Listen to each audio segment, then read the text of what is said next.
سبب وفاة الدكتور محمد العقلة.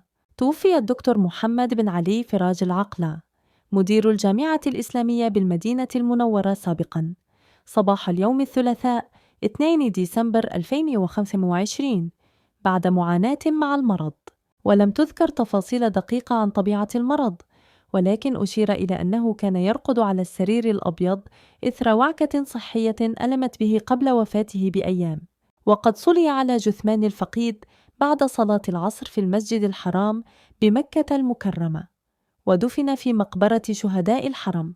من هو مدير الجامعة الإسلامية سابقاً محمد العقلة؟ محمد بن علي فراج العقلة هو أكاديمي واقتصادي سعودي بارز، يعد من أبرز المختصين في مجال الاقتصاد الإسلامي.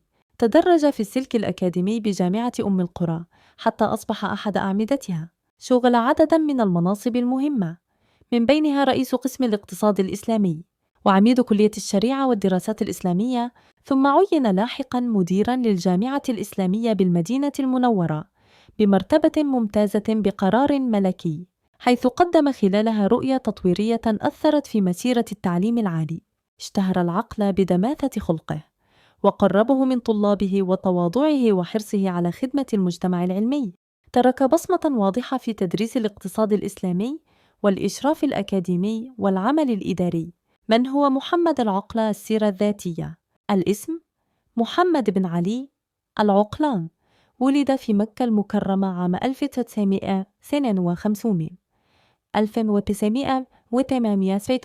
حصل على بكالوريوس من كلية الاقتصاد والإدارة في جامعة الملك عبد العزيز عام 1400 ثم نال ماجستير في الاقتصاد الإسلامي من كلية الشريعة بجامعة أم القرى عام 1406 حبوب، ودكتوراه في الاقتصاد الإسلامي من نفس الجامعة عام 1409 هابين. المناصب والمسار الأكاديمي. على مر سنوات عمله تقلد العقلة عدة مناصب أكاديمية وإدارية، منها معيد في قسم الاقتصاد الإسلامي بجامعة أم القرى منذ 1401 هبون، أستاذ مساعد اعتباراً من عام 1410 رئيس قسم الاقتصاد الإسلامي في كلية الشريعة 1411 وكيل كلية الشريعة والدراسات الإسلامية، ثم عميد كلية الشريعة أو عميد خدمة المجتمع والتعليم المستمر لعدة دورات. حصل على رتبة أستاذية في الاقتصاد الإسلامي عام 1420.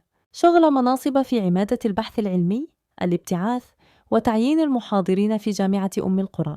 في مرحلة بارزة من حياته عُيِّن مديراً للجامعة الإسلامية بالمدينة المنورة بمرتبة ممتازة بقرار ملكي في 3/24/2028.